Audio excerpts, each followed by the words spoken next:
In this video, I will show how to reverse a list in Excel. So we have a list. To reverse it, firstly we will use the number series like 1, 2 and make the complete list.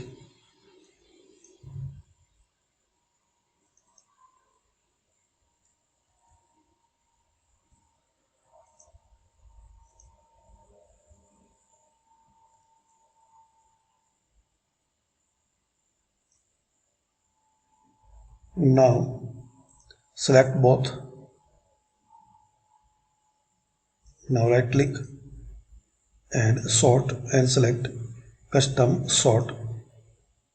Sort by column B and here select largest to smallest. Then click on OK. So this way we can reverse the data in Excel.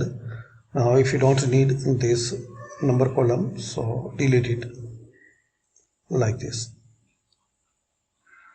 Thanks for watching.